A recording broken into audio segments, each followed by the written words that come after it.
This episode of Recording Studio Rockstars is brought to you by Isotope, Native Instruments, Atom Audio, and SAE Institute Nashville. You're hearing my voice right now mixed through Isotope, RX, Ozone, and Neutron on Atom Audio monitors and headphones. Please check out our awesome sponsors using the links in the show notes below, and like and subscribe to our YouTube channel and leave us a comment. It's a great way for you to help support this show. Now get ready to rock. I used to dream of being able to do things that I get to do now, know. What I, would say that I've gotten from all that is that I started my musical career in the early 70s. So the 70s and 80s, I really do feel was a golden age of recorded music for a number of reasons. Yeah. And analog and everything, the consoles, generally things didn't really break down. I mean, you had to make sure that you had tape heads were clean. You had to make sure that you aligned, tape recorders correctly, but you didn't really have computer processors that broke down and all that. So you could go through and record and mix, and it was less downtime. Yeah.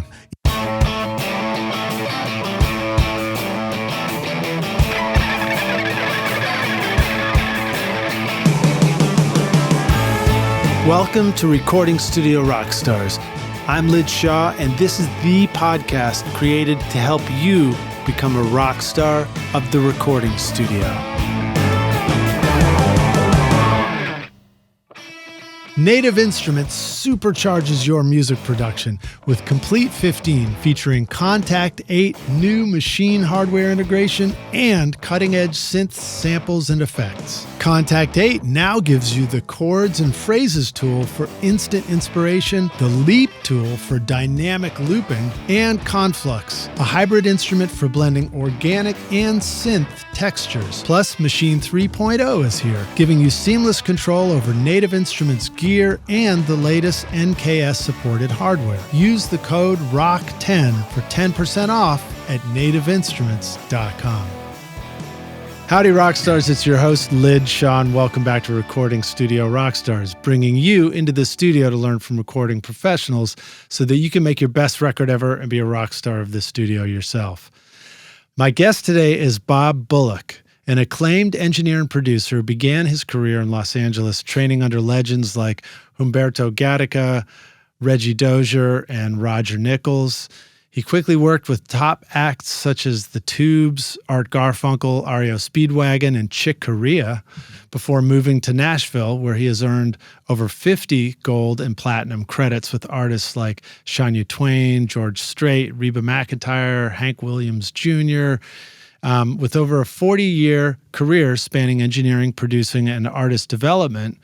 Bob has worked with legends also like Kenny Chesney, Loretta Lynn, and Keith Urban, while also focusing on independent artists worldwide.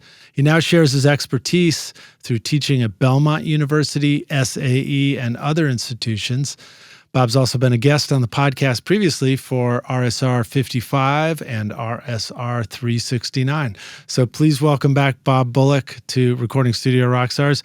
Bob, are you ready to rock, dude? I am ready to rock. It's great to have you here, man. I think when we've done our interviews in the past, you were joining us over the internet remotely, and now you get to be here in the studio. In fact, this was the first time you had seen my studio coming in. Yeah, that's correct. I'm going to have to make one modification. Yeah. My career now is, I'm going to have to update. It's been like 50 years. That's awesome. It's amazing. So I have to update the bio, but otherwise. That's great. That's great.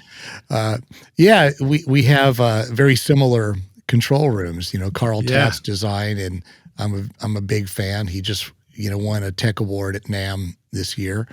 But you and I have the same monitoring system also, with our Carl Tatz rooms. So. Yeah, and I really love it too. Yeah. And Carl's, famously makes our studios look similar, pretty similar. Yeah.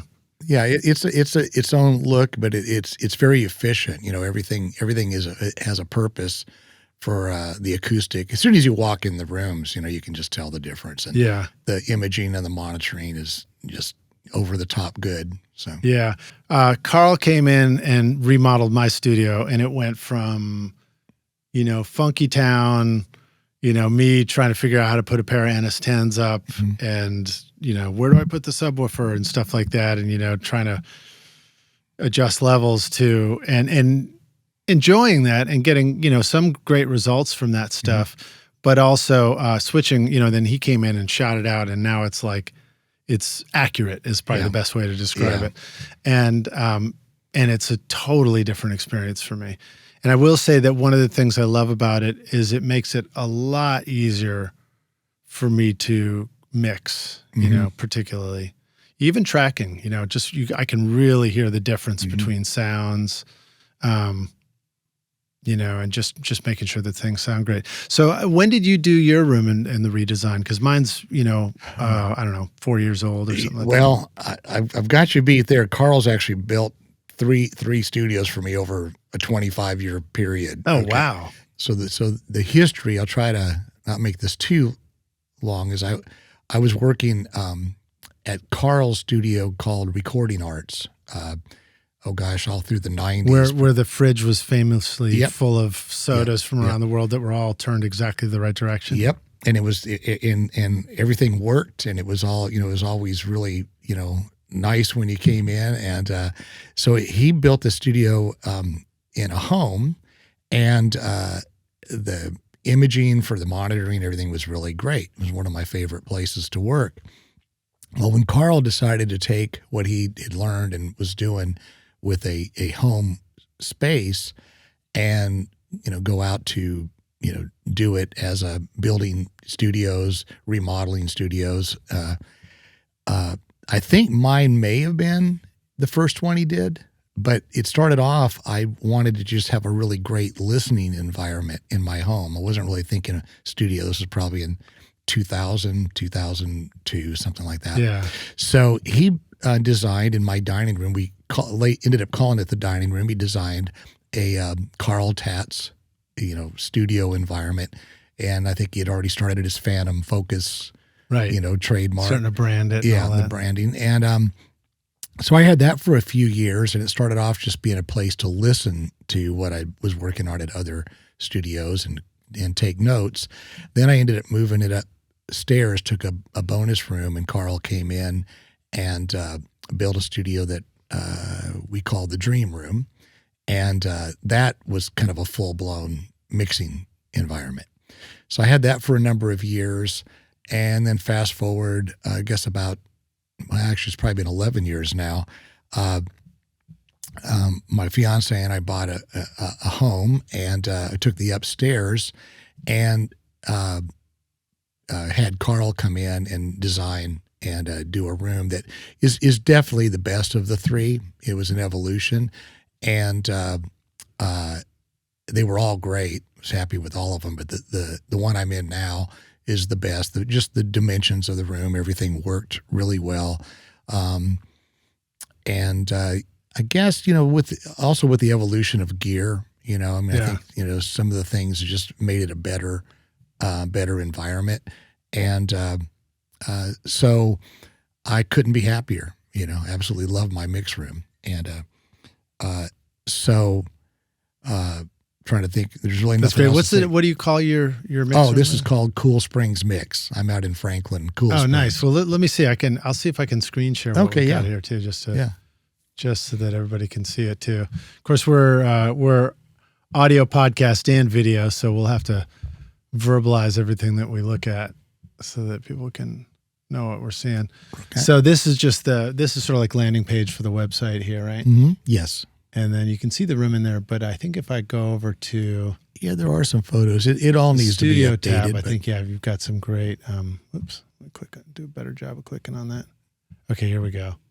Now you can see what the room looks like, and it's really That's just my little lounge area there. Really, that's just. It's really just the control room. Yeah. There we go. I thought maybe I could move it around. Couldn't be happier. In fact, from that picture, about the only thing that's really changed is I have a different control surface, the SSL UF8, UF8, yeah. all that, their Do you have whole the system. UC1 also, the EQ? Yeah, and you saw that's what I've got down in my studio too. Yes, yeah, and I love it. Absolutely love it. So yeah, me too. That's sat right in there actually. So that's about the only change. Everything. Well, I actually have new monitors now. I do have to update that. Those are Dyne Audio M1s, and I love them. But I went ahead and upgraded last year to Carl's Phantom Focus monitors that look similar, and they have the same basic characteristics, but he kind of took that to a new level also. Yeah, I think I have the HD 1000s or something like that, and they sound great. They sound great. I mean, I haven't done iterations of the same speakers, so maybe I'd have more insightful opinion about it, but they just sound awesome the way they went in. I had heard it in, he had that studio, the Upper Deck that he had built. And then I guess they up and sold their house and had to tear the studio down and move to a new city. And so they became available. And I had heard them at the Upper Deck. Carl invited me to come, give it a listen. He's smart about that. When he builds a beautiful new studio, he's like, hey, come by and check I visited it out, many. Yeah. And it's always fun to do because then you go here and you're like, man, this sounds great, Yeah, my observation, I mean, I've been such a fan of what he does, is my observation of all this is that it always, anytime you get a new monitoring system, it takes some getting used to. Yeah. Because it's always different. Carl Studios have different monitors to, different owners, their taste, but there's always a consistency as far as the imaging is quite good. Yeah. The clarity, all that is what he's really, mastered. I have visited, most of the studios, especially everything kind of locally around the Nashville area. And I was always a fan going way back years ago to the Dyne Audio M1 speakers. So that was kind of my flavor. But even rooms that I visited that he did that used different monitors, they still were similar. Okay. When he came up with his own design for the Phantom Focus, to me, that even kind of took the clarity and imaging just to another level. And it still takes a little getting used to. Even when I went from my M1s last year to the Phantom Focus system, it was a little bit of I have to get used to how these sound. Right. But then it all comes together. And the real benefit, though, as you said, is anybody, in my opinion anyway, anyone that spends enough time in front of speakers and is mixing can end up getting great sounding work, because you can do trial and error, right. And you can say, well, I need to do this with the bottom end. Maybe the mids need to be kind of more at this place, and you sort of work around, whatever you need to. So eventually you can get there. Yeah. But a system like this makes it so much quicker and more efficient that you can trust what you're hearing. Yeah. So that's a couple of things, and we may have talked about this on our previous episodes because we certainly talked about your studio, and we both had the Phantom Focus system at that point. And shout out to you, Carl. Yeah. If you're watching.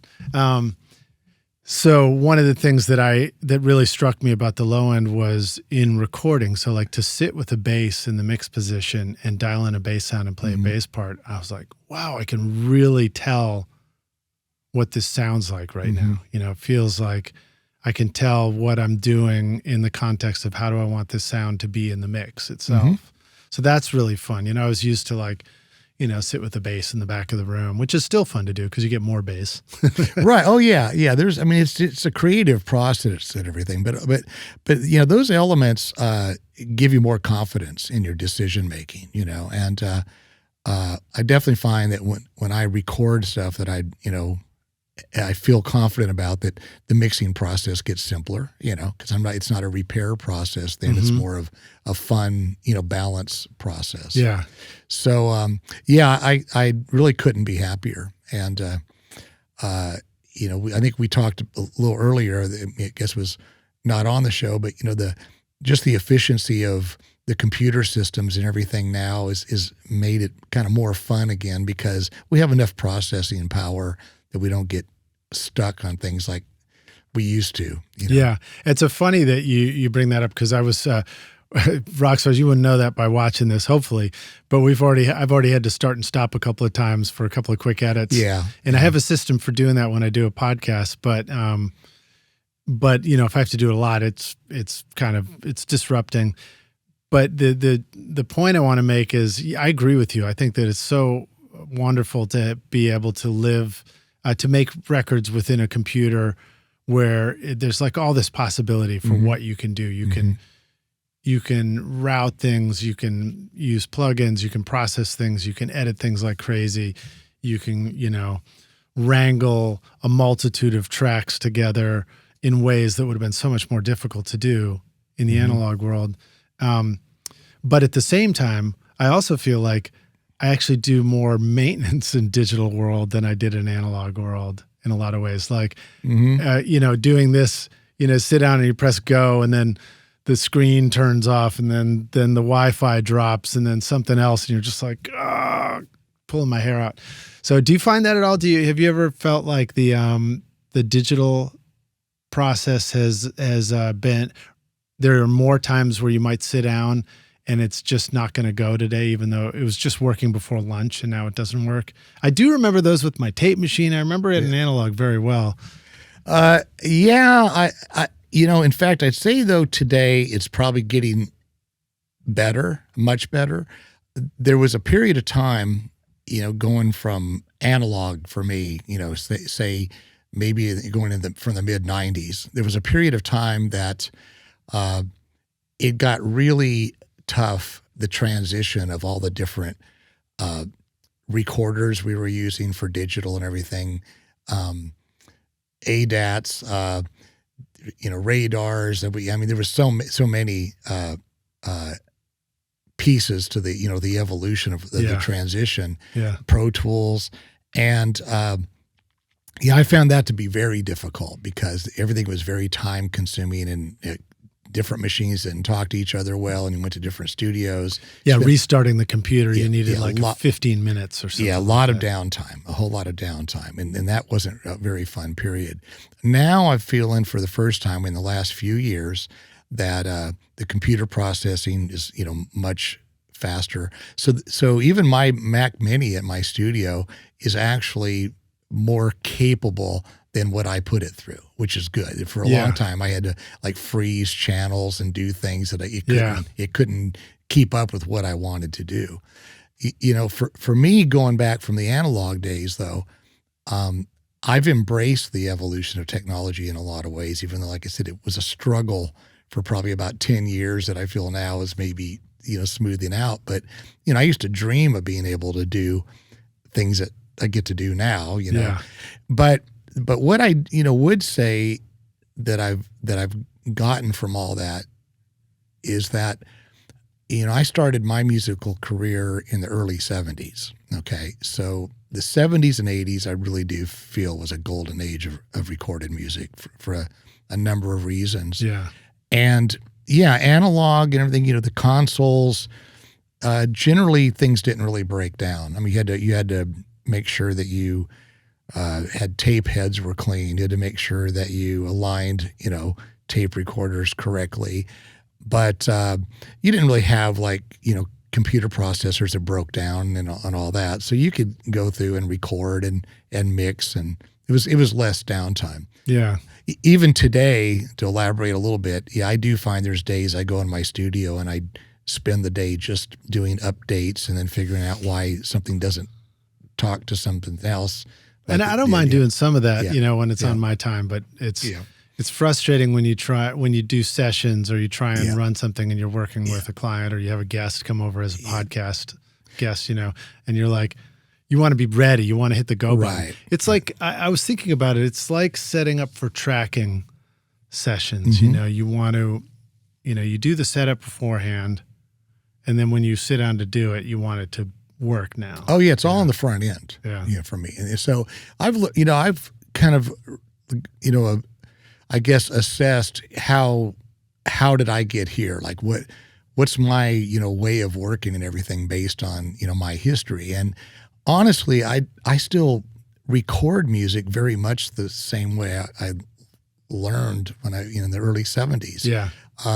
There's not a whole lot that's different other than the fact that we're generally using Pro Tools instead of a tape recorder, an analog tape recorder. Now, do you do full tracking and stuff at your studio? No, I so don't. it's more of a control room situation. It do you do is. overdubs there sometimes? I can, and I honestly don't even do that's just like a last resort for me if I need to do a background part or something and do it at my house. I do really most all my recording. Maybe now I could even say all my recording at other studios. At iZotope, mixing just got even smarter. Introducing the new iZotope Catalyst series, Plasma, Aurora, and Cascadia, designed to transform your sound with intelligent processing for dynamically precise saturation, reverb, and delay. Plus, Neutron now features 3 new modules and an upgraded AI-powered mix assistant to help you get killer mixes with ease. Use the secret code ROCK10 to get 10% off the Catalyst series, Neutron, RX, or any of iZotope's incredible plugins at iZotope.com. Do you have any favorite spots that you find yourself at over and over again in Nashville for different not. I know we don't necessarily want to. I mean, I don't know if anybody deserves favors on the podcast or what, but if you don't want to play favoritism for a studio is what I mean. Well, I guess the honest way to answer that for me is I'm mostly producing music, these days. Mostly the stuff I'm doing that I'm engineering, I'm producing. On occasion I'll mix, for people or maybe get called to do a tracking date. But for me, my favorite studios, there's a number of them. It's casting. I mean, that's what that's my way of describing, how I produce and what goes into that. It's like directing a film, and it's also being the casting director. So if a band or an artist comes to me and they would like me to work with them, or maybe somebody even wants me to track for them and they're producing and they want my opinion, I try to assess what studio I think has the best vibe. Because there's a lot of great studios. So there's not even one place that I only work at. And, sometimes it's the particular equipment. It might be a piano that's there, maybe a studio that offers Hammond organ and, Wurlitzer piano in-house, maybe sometimes one that has an in-house drum kit. If it's a small group, maybe don't need as large a room. Maybe we can save a little money on the budget with a smaller room. If it's a large group, I want to have plenty of, not necessarily separation to say, but the ability to record a lot of people. Enough space. I mean, if you've got group vocalists too and things like that, you need very specific spaces. I've squeezed a lot of sound out of my little studio down there. I think I had a 20-person? Oh, wow. Okay. There's a stage cast for a musical downtown Nashville, and we had, a bunch of people in once doing vocals, and I was like, it's like trying to figure out how do you record that. It's like I think I just put one U67 in the middle of them, and then did some overdubs and kind of faked it out. But it's nice when you're in a space where you can set things up properly too. If you got a large ensemble, you can mic it up that way. Yeah, I mean, you always have to do what you have to do, and that's part of the challenge, and that's what kind of keeps it exciting, I think. But that's kind of how I go about choosing studios. I mean, is it a problem if I mention some names? Because I do have some favorite studios, but there's a lot. No, not at all. Go ahead. Well, I mean, like for example, last year I produced 5 projects and did 2 of them at Insight Studios in Franklin. And that, the basic tracking, we do some overdubs at some other places for different reasons. But that studio was the right vibe and everything for those projects. Most recent project I did was we cut the tracks at Curb Studios. In fact, I'm promoting them today. Oh, right on. Yeah, really, great tracking room. But it was, I think I was there when they put in a new API desk, it's a fabulous room, but it's very different than say the Insight. But it was right. It was right for the project. The artist's name is Bucky Hurd, most recent project I produced. And then other projects that I did, one was with High Mountain Breezes last year. Insight Studios in Franklin was the right place for that. What's Insight like? How would you describe it? Well, it currently has a big SSL in it, which I'm fond of, but it's a very large room, so, and it's a lot of good visibility for everyone, great piano, great lounge. That's part of my criteria, for everybody. But no, it just had a good vibe for these projects. So an artist named Tony Lynn Starr. Actually, I did 3 projects there last year. High Mountain Breezes was a record.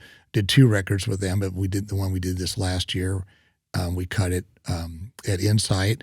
Tony Lynn Starr is an artist I produced, an artist named Jack Dell. So I did all 3 of those. We did the tracking there. I produced a band out of Colorado called Union Gray, and we cut all that at the Sound Kitchen, which right now is actually down for remodeling. Right, they're doing a big turnover thing. But that was the right vibe, honestly, for that band. It was more of a self-contained band situation. And it was a good vibe to just stay at Sound Kitchen for that. In fact, I think we did everything for them there. And then Bucky Hurd, most recent project I produced, Curb was the right place. But, I've, done a lot at just every studio, Starstruck Studios, Sound Kitchen, Blackbird. I mean, there's so many great studios. What about the Tracking Room? Was that a place you worked at? I did, and I understand that it's reopened again. I've heard that. Yeah. Keith Urban purchased it, I believe. Oh, wow. Yeah, I'm pretty sure that's true. And I'd like to work there again. I mean, it's a vast studio. It's a big space. Yeah, it's huge.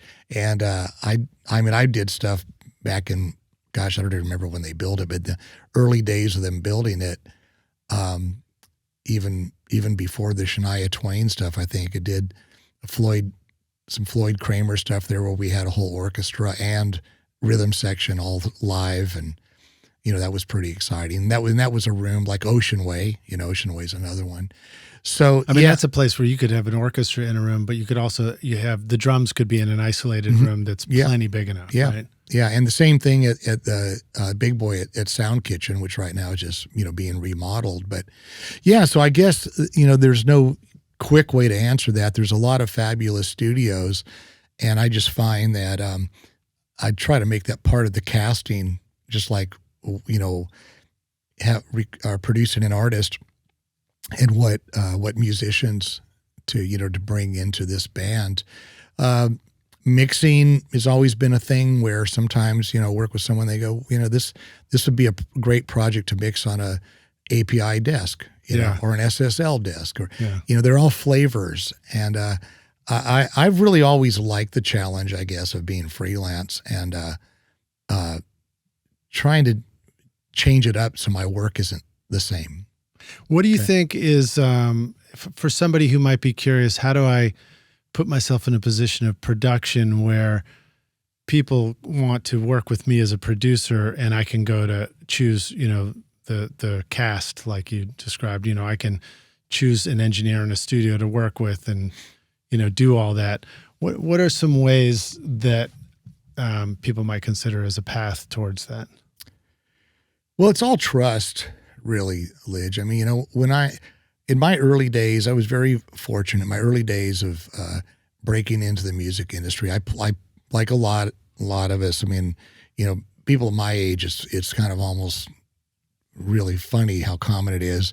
You say, what got your interest in the music business? And if you're in my age group, you say the Beatles on the Ed Sullivan Show. Right. I mean, it's just, it's the truth, I was one of them. My eyes got big and I want to do that. I was like 11 years old, So I started playing guitar. And so I played in bands, and I wanted to be a rock star, and, was in bands. And then for me, it really, in my teens, I felt that I wanted to learn more of all the technical stuff and everything, So growing up in Los Angeles, I was able to start going to studios, and I would find that people would let me in the door and let me watch and, just see. And so I had the good fortune in my early career working like under so many greats. I worked at radio recorders in Los Angeles and ABC studios, then later Kendon recorders. They were all pretty famous studios. And so I got to work under all these producers and engineers and musicians, but everybody that were very much masters of their craft, and got to watch them. And what I probably learned the most was just how to work with people. Like everybody had some talent. Some people were more technical than others. Some, were just great mixers, great recording engineers, great musicians. But I learned, it's getting someone to trust you, Right. And so as I was starting to try to get off into my own career as an engineer first, and then later producer, I realized it's about the people I work with, me earning their trust. Yeah. So if they trust me, and I say I really think that we'd be best served to mix at this studio, all right, because it's always a team thing. It really is. It takes a village to make a record. Yeah. And so yeah, I think it's just as I started developing that, I've got to study, and I've got to learn, and then I've got to earn the trust of people and say trust me, I think I know who we need to get and all that. Then that's how you build relationships. A lot of the people I work with today are relationships that go back 40 years, 30 years, I guess even probably 50 years now. But yeah. But yeah, I think it's a lot of it is just is the ability to gain trust. Even mixing, you could, if you could do a really good mix for somebody you think is really quality, if they don't really trust you, right, they're going to second guess everything you're doing because they're not sure that you know best. The more you have their trust, the easier it gets, because I don't dictate what I do. I mean, if I mix something for someone, I'm the first one to say, hey, if you hate where I'm going with it, we'll start over. I mean, it's I'm here to serve you. But if they trust me, then it really gets a lot easier, because they figure, well, he's been doing this a long time. He probably knows what he's doing, When it comes to production, if somebody, for example, is, I come out of this sort of indie world of you have to wear all the hats at once. Mm-hmm. And there are probably a lot of listeners that are coming up that way too. And yet you may want to expand upon that and start stepping into a particular role. You're either just mixing, or you want to just do some production like that. What are there any insights into how you, like, for example, let's say you have a day rate as a engineer, or you have a mixing rate as a mixer or something like that. What could we know about how to bill for production, and how to make that a professional path as far as income? Oh boy. I mean, maybe it's too wide open of a question to even answer, but yeah, are there any basic kind of fundamental ways to look at it? Yeah, that is kind of a big thing to try to dissect. I guess if there's any kind of standardization at all, it would be like, as a recording engineer or mixer, as a recording engineer, you might say, well, the going rate with my peers and people in my skill set is about this much per hour or per day. Yeah. Okay. A lot of times producers are hiring out the engineering and everything. So then, of course, they need to be compensated or have some kind of an upfront thing. So there's going to be a production fee for them. Okay. And that could be all over the place too. I mean, it could be, per side.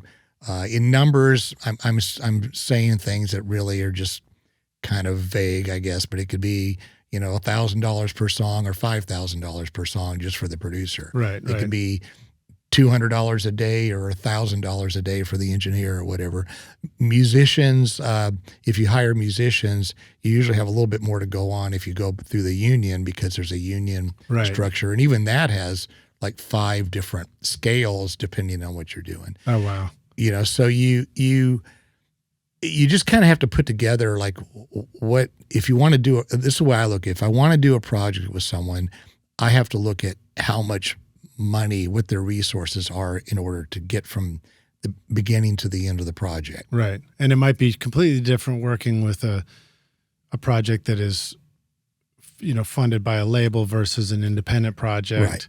Right. Versus a project that exactly where the end is going to be versus a project that like this is a big experiment to see how it goes. Yeah, right? Yeah. There's so many variables. And so for me, there's some projects that I have to pass on because there's just simply not enough resources to do it, But I have the ability, and this is where you're saying about if you're wearing several hats, I have the ability to produce and engineer. So if I want to kind of couple that into like one fee to make it more viable, I can, I'm not trying to really compete with anyone, but it's like there's a studio I just cut some tracks at called County Q. That's right great over, spot, yeah, great spot, and County Q has always kind of had they built a really good legacy of everybody involved in the studio brings something to it, so they can put together tracking dates, and Paul plays drums, and they can engineer and all that, so they can do it for a price and kind of make it work. So that is the benefit if like you're the producer and you're the bass player or something, you can help. But it really is just so all over the place. I absolutely am a fan of trying to get projects that there's enough resources to be able to go in and be creative and not try to rush through things. So I'm always lobbying for, it's just like building a home or something. I mean, you what's it cost to build a home? Well, what do you want? Exactly. 1 bedroom, 5 bedrooms. Do you want a pool? Do you want, 3 baths? Do you want, is linoleum okay? Or do you want, Spanish tile? And so, creating records, there's really no real blueprint for it. Yeah. Well, I mean, it's cool to hear your answer too, because still, homes can be different price points, but, still might have some basics like, well, you're going to need a foundation. You're going to need, probably going to need a kitchen, a bathroom. Our resident fly is back from yesterday. Oh, that's funny. So we've named him Bruno or Brundle fly. Brundle, okay. Yeah. Do you remember that? You remember that reference? Yeah. All right, cool. Yeah. I'm waiting. I haven't mentioned it yet on the podcast. So drop it in the comments and let us know who Brundle fly is. Dreaming of a career in audio or the entertainment business? SAE Institute Nashville, in the heart of Music Row, offers hands-on programs where you'll learn on professional-grade gear with industry pros, learning through real projects, not just lectures. Explore studio production, live sound, audio for film, and a whole lot more. Or take the entertainment business program to learn about contracts, promotion, and more. With diploma, associate, and bachelor's programs, there's a path for you. Book a tour today at nashville.sae.edu or call 615-244-5848. Yeah, so there are these basic things. So one of the things you mentioned about producing in Nashville is the availability of a union, a musicians union, which I don't know if that's common in all cities or not, but in Nashville, I really think that Brundlefly likes to come out just when the podcast is happening. He's like, woohoo, party time again.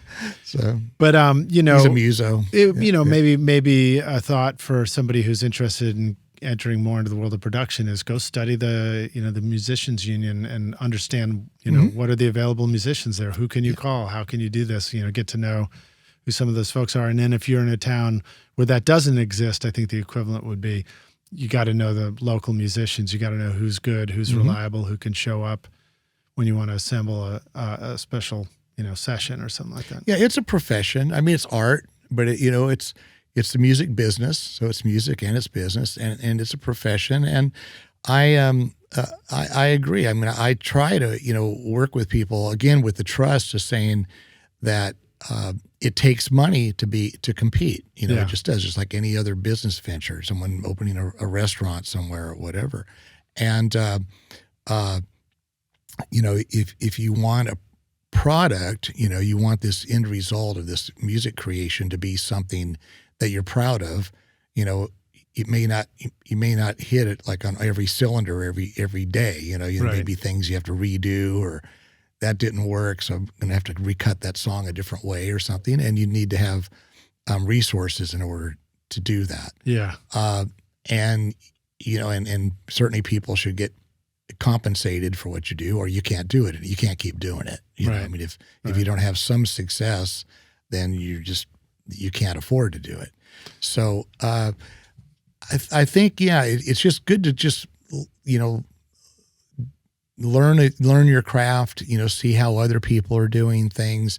I've kind of defined for myself, my way of working, like I said earlier, is very similar to how I've always worked. I'm very aware of the fact that there's a lot of different components that make up the entertainment industry. Okay. So I've kind of, not say focused on, I'm just going to be a mixer, but I've maybe focused on, I work with live musicians and more organic approaches to music. And that's kind of my niche, I guess I would say, And so I'm not really a programming person. That's not really what I do. In fact, when my early days of engineering, if you were hired as an engineer on a project with, we were talking about Fleetwood Mac earlier, or REO Speedwagon or something, oftentimes the engineer that recorded also mixed. So it was kind of later that, famously, maybe even like Bob Clearmountain kind of started specializing on being the mix engineer. Yeah. And so that's kind of become its own specialty, but it's not, necessarily always the case. I've always preferred mixing the stuff that I've recorded because I felt like, well, I have an in because I've been there for the whole thing. Right. Getting people to send me stuff to mix, I have to do a little research and find out like, what's the song? Yeah. How What do does you this want? work? What do you, what are you looking for here? Because, you probably did talk about it during the recording process and I wasn't there, So it's just different ways to look at it. It's all creativity. Yeah. Well, cool. And I've had a handful of opportunities to be strictly a producer with somebody else engineering and opportunities to work with other mixers and stuff. And what I've learned in my experience is that I love it. I love being able to just focus on the music and interact with the artist. It's a blast. It's so much fun to, when I hear as an engineer initially, of course I'm going to hear stuff in the sound and it's easy for me to just verbalize it. Hey, I think let's tweak that a little here or there. So that is a great experience. I also love working with mixers, but I think I prefer, one versus the other. I prefer when you can work with a mixer and you can come into the mix room and do like the final, close out approval of the mix or any revisions side by side, or versus the internet approach. Although I think the internet approach works too, Well, it does now, again, after all these years and all the listeners out there, my recommendation is kind of evolve and define what works for you. It's art, I don't think music needs to be done the same or sound the same or anything. I can verbalize what I do because even as a producer, I have a engineer, co-pilot, Kyle Hirschman is his name. And Kyle in the last few years has pretty much worked with me, exclusively on all my production projects. And he's a fantastic engineer. And I'm really fine with, letting Kyle make engineering decisions and everything, but I still do all my mixing. Right. I haven't really, you built a nice mix room too. Yeah. And so I don't know if I really see myself handing off mixing to someone else. Not that they couldn't do it, but I guess I'm just so used to working that way.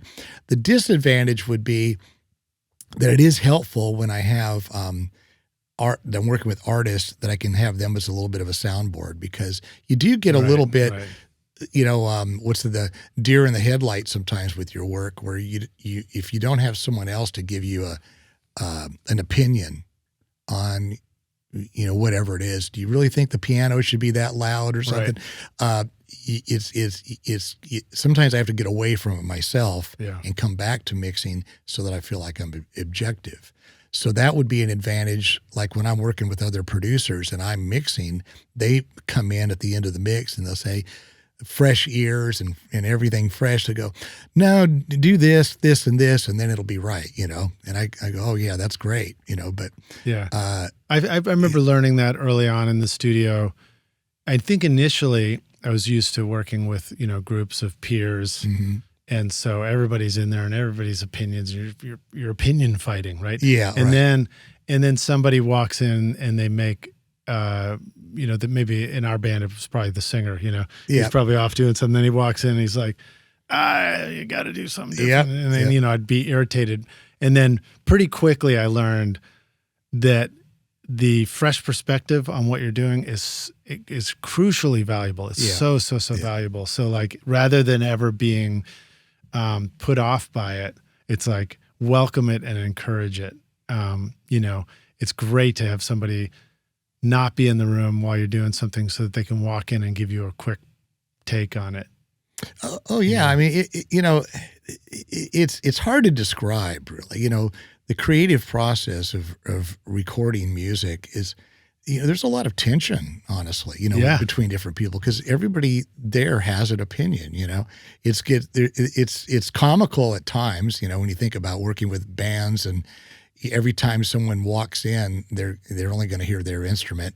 So, I had a friend, he's no longer with us, unfortunately, that, he worked with a lot of bands and some pretty big names. And he would joke around and say, the first thing I do is just push all the faders up to the top and then invite the band in and say, okay, who's going to be the first one for me to pull down, because eventually that's what you end up doing. It's like, you got a good mix going, and then the singer comes and goes, well, I can't hear the vocal, we need more vocals. Okay. So you push the vocals up. Then the drummer comes in and goes, man, the drums have lost all the punch. Got to push those up. And then bass player comes in. Oh, we got to have more bass. It's like, got to have more cowbell, and it gets comical at times, which is another, aspect that I enjoy, I suppose, is that at some point, someone has to be the calming force in all this to try to be diplomatic, because even going back to like, all these major bands, Beatles, Queen, Rolling Stones, some of the stories are funny, the Police, of the tension that's happening where people are disagreeing, and you have to somehow get to the finish line. Yeah, and you think about certain classic records as just being correct, and then you're like, how could there have been tension on that? How could they have not agreed that was great, Yeah, but trust me, a lot of the stories you hear and everything are very real. It's really just difficult to describe, but that is all part of it. And, because what we do is supposed to be art and creative. So if it just becomes like a cookie cutter thing, which it has in a lot of, music, which is kind of sad to me. There's a lot of music that in different genres, I go, man, it just sounds like so many people are doing the same thing over and over again. Yeah. I don't really think that that's the best, the best for all of us. I think people kind of having their little bit of tunnel vision and creating their own music, writing their own style of songs is healthier. Yeah. Do you can you recollect any moments of tension in the studio? Oh gosh, that are worth sharing without throwing anybody under the bus? Yeah, right. Yeah, I don't want to get in trouble here. There's probably so many. I'm overwhelmed with the question. Oh gosh.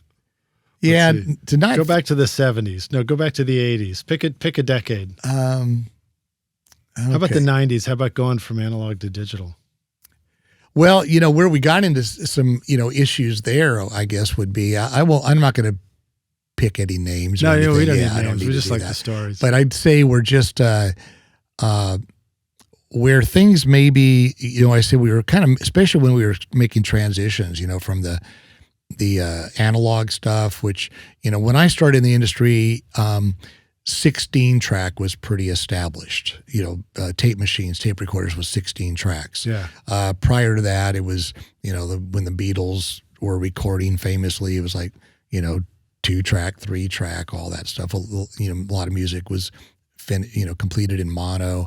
And the first studio I ever walked into, actually, I'm going to go back here a little bit, because the first studio I ever walked into was actually Sunset Sound in like 1970, I think. And I believe they had just gotten an 8-track recorder. This was how far back does Sunset Sound go? Well, I visited it for the first time in 1970, so it was before that, but I don't really know. Yeah. I don't think it was very old then, right. But I think the Moody Blues were actually recording there when I got to visit it. Oh, wow. And somebody just took us around and let us see the studio, I was in a high school band thinking we were going to go in and record, and, we didn't have any money. It was, they had like, bands like Led Zeppelin and stuff, I mean, it was... the Doobie Brothers later. I mean, it's kind of funny thinking back how, foolish we were, but got to see the studio. And I think they were just even then just going to 8-track. So then as I was starting to kind of get where I could work at a studio, I think the first studio I worked at was, I think it was 1973, was Radio Recorders. And by then, studios had 16 tracks and 24 tracks. Mm-hmm. It kind of moved quickly. And then we were 24 track for a number of years. And then, the lockup, sync systems were coming in from the film industry, where you could lock up like 2 24 tracks and have 48 tracks. And that was pretty amazing. But then when you're talking about like the 90s and everything, where there got to be a little bit more tension going to the studio was where we would have these different formats coming in, trying to get into the digital age, even before Pro Tools, which I recall being like in the mid 90s. And, people were experimenting with, I can do this at home with ADATs and, we can, all these different, forms of recording. Well, then you'd go in the studio with someone's tapes and, you'd have to transfer this stuff to other formats. I remember. And there was a lot of like frustration and things that wouldn't lock together, and so I remember some times where we'd be trying to get some work done, and then the machines would mess up, and that would cause friction and tension, and it's those ADAT machines. Yeah, and you'd have 6 of them running simultaneously, and then getting a beautiful track recorded, and then 2 of them would stop in the middle or something, and so. Without really kind of going into any stories about any particular people, I could just say that in general, even stuff that when you hear the finished product, you go, oh, wow, that just sounds so perfect. Well, there was a lot of tension sometimes getting there, and some of it was because of equipment failures and all that. Right. But I think it's a lot smoother now. I mean, I typically record in Pro Tools, even though I actually use Nuendo in my mix system. Oh, do you really? Yeah, I have Pro Tools, but Nuendo is what I've used for many years, so I mix with Nuendo. But Pro Tools is my tape recorder, and that works really smoothly now. And then I take my tracks home and I import them into Steinberg's Nuendo system, and that's my system of choice for mixing. How similar or different is Nuendo from Cubase? It's really the same thing. I mean, actually, Cubase is really promoted. Nuendo is really just their flagship model. Mm-hmm. Cubase does everything that most engineers and producers really need. Nuendo does some things that are probably a little bit more you hear about in the film industry. Mm-hmm. It's more elaborate, more expensive. I've just used Nuendo for so long that I just stay with it. But yeah, I have a Cubase system too, and it's very similar, and I probably could just keep upgrading Cubase, but I don't, Yeah. I'm always amazed by, the variety of DAWs that are out there, the DAWs, that you can choose to work with. And I haven't spent much time at all in Cubase. But when I see it, I got a good friend who's got a YouTube channel that's focused entirely on that. Chris Salim and mixed down online. And I'm always amazed, like it has so many great features in it. You know, there's so many that are great now. In fact, Harrison has is it Mixbus, I guess, system I started playing with. Universal Audio with Luna. I mean, there's so many great systems. To me, it's kind of become a little bit of a personal flavor, maybe like what kind of car you drive. You and I drive Teslas, and before that I had Lexus, and you kind of get into like, well, this is just, I'm kind of into it. It's not necessarily that one's superior. It's just like it's what I'm comfortable with. Kind of like choosing a guitar, except that with choosing a guitar, you can pick up a different guitar pretty easily. With choosing a DAW, you pick up a different one, and you're like, I feel like my left hand, is tied to my right foot behind my back. Exactly. That's why I've chosen, I'm always like an open book. I recognize a lot of these systems are great. For someone starting out, they really should just try several and see what they feel is best. Yeah. I don't have the capacity to learn 5 or 6 different DAWs. Yeah, I mess around with learning them, but it's hard. I mean, like literally I'll learn the quick keys on something. Yeah. Even just doing this, I had to go learn Premiere Pro for video editing. Yeah. And so then once I started to get the hang of it, it's like, oh, I get it. I get how this works now, and everything. I learn all the quick keys. Then I come back to do another video, and I'm like, how did I just move to the beginning and go from here to here? Yeah. So that stuff it gets frustrating, I think, at times. But at least now, with a Google or a ChatGPT, just you can have your phone next to you. And I just say, what button do I press? And it just I do that a lot and watch a lot of YouTube videos. But even at that, I stick with Pro Tools and Nuendo just because. Well, there's actually another factor to that for me. My historic reference for all this was learning to record, having the good fortune to work under some master engineers, recording and mixing, everyone from Al Schmidt to Humberto Gatica, like you said, and Reggie Dozier, and I'm going to go on and on, Roy Halley. There's, it's really so many. But where was I going with that? Let's see. So we were working under all these engineers. Yeah. So, working under all them, I got to kind of just pick and choose like how they did things. But what was kind of interesting about those days of recording the 70s and 80s is you did have to know about different consoles. Right. So sometimes it would be like in the morning session, you'd be working on an API console. Then the evening, you might be at another studio doing something with a Trident console. Yeah. And then later, SSL. I became a really big fan of SSL. Actually, even Harrison has a new, they've repurposed their console, the 3232. And I'm really fond of that because I worked a lot on those and around in the late 70s, early 80s. Yeah.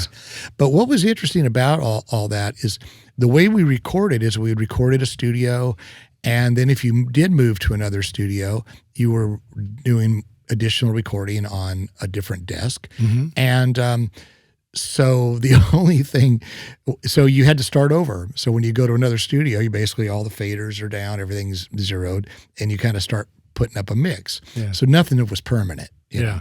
Now, if you stayed at the same studio, you kind of got to where you'd have your strips, like where all the channels were, and you could kind of get that a little bit more focused. But ultimately, most of the time, we ended up mixing at a different studio. And if you mix at a different studio, you start it over. I mean, you just bring your tape in and you put your tape on the tape recorder and, the 2-inch tape. And then build a mix, right? And you start to mix, and it's a clean slate. It's kind of a fun way to do it. I felt like, and I still do that.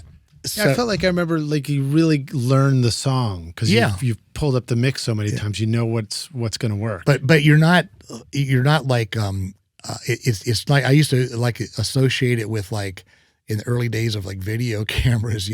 If you had the video camera staring into this room, eventually you could put a paper cup over it or something, and the camera would still show you the same image. People could walk in front of it and everything. Right. It's just frozen. And that, I think you can get like that too in the production process, mixing, engineering, and all that, where you're so used to it a certain way that even if you try to do something different, you keep going back. So what has worked for me, I mean, it's just my way of working, is I record at other studios and we're always using Pro Tools and kind of really hardly ever do anything on Pro Tools, plugins or anything. Just might be on the desk if we work there for a week, might do some monitoring EQs or something. But ultimately, when I'm done with the process, I take these consolidated files and I import them into a blank new window session, and I start mixing as if it was like on a 2-inch tape in the 70s. That's awesome. And it works for me because I feel like, I know what I want to do, but now it's a clean slate. I'm not married to anything, on that. That's awesome. So that's just, so it's one of the reasons why if I was on Pro Tools, I'd probably just take the Pro Tools session and keep building it and then bring it home and just continue building it. So rock your music production with the updated Complete 15 bundle from Native Instruments, featuring Contact 8 and expanded hardware integration. Whether you're crafting cinematic scores, EDM bangers, or experimental soundscapes, Complete 15 gives you industry-leading synths, sampled instruments, and creative effects to bring your ideas to life. Contact 8 introduces powerful new tools like chords and phrases for instant inspiration, the Leap tool for dynamic looping, and Conflux, a hybrid instrument blending organic and synth textures in real time. And with Machine 3 now available, you'll enjoy even tighter integration with Machine Plus and the latest NKS-supported hardware from brands like Akai, Korg, and Novation. Plus, Complete 15 features revamped Massive X, Guitar Rig 7 Pro, and Isotope 11, helping you shape, mix, and master with ease. Use the code ROCK10 for 10% off at nativeinstruments.com. Howdy, Rockstars. We're back now for the jam session. My guest today is Bob Bullock, joining us here at, I don't really have a name for the studio yet, so I need to come up. What should I call this studio? Oh, boy. I don't know. I don't know what to tell you. I can tell you a little funny story, Bobcast Studio. No, I don't know. I'll tell you. I can tell you a quick funny story. So I was working with Mutt Lang. We were doing Shania Twain stuff, and he had built this beautiful studio up in upstate New York. And there's a whole story behind all that. But anyway, the story goes he called it Reach Sound. The story goes that his accountants, I guess, called and said, we need a name for the studio, and he didn't have one. To him, it was a home studio, but it was, beautiful. And I guess there was some dental floss sitting on the desk or something, said Reach on it. So he said, how about Reach Sound? So I guess it's kind of similar to the Rolling Stones. They said, we need a name for the band. And I don't know if you heard that story. And they had a Muddy Waters record laying on the floor called, Rolling Stone. And really, that's how they got their name. Wow. It wasn't any more complicated than that, And so, you just have to find something, I guess, on your desk or whatever. Well, the moment we sat down, Brundle flies back, so maybe it's Brundle Studios. Yeah, it could be Brundle Studios. Yeah. So, yeah. Hopefully I noticed. Yeah, he wasn't fly right into my eyeball or something. So anyway, I guess it doesn't have to be really thought out. It doesn't have to be. I called mine Cool Springs Mix because I'm in Cool Springs, and so maybe I'll come up with some. So we were chatting during the break there for a moment about movies and Atmos and all that kind of stuff. And then you just mentioned something. You said, our cars do it. So you and I both have a Tesla Model 3, I think different years. I was going to bring it up just because I love the sound of the stereo, which is actually why I got mine. Mine too, yeah.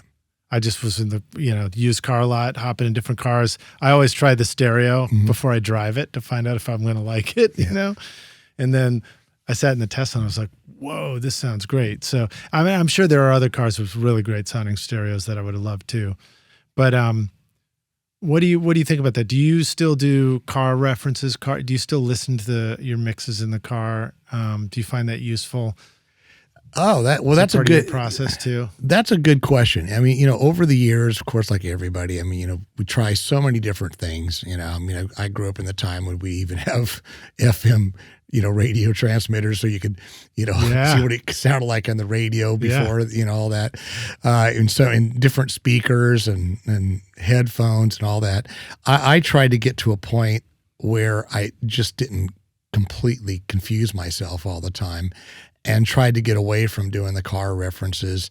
And especially with the Phantom Focus system, I mean, I feel so confident with it that I feel like at any level, low, middle, loud, the accuracy is going to be pretty good and translate pretty well. I started in recent years going, well, I'm going to go to the gym. I think I'll just listen to my mixes on my AirPods. That's a reference. Trying to, keep in touch with, how are the end users listening? Of course, most people aren't sitting there in a studio with Phantom Focus systems.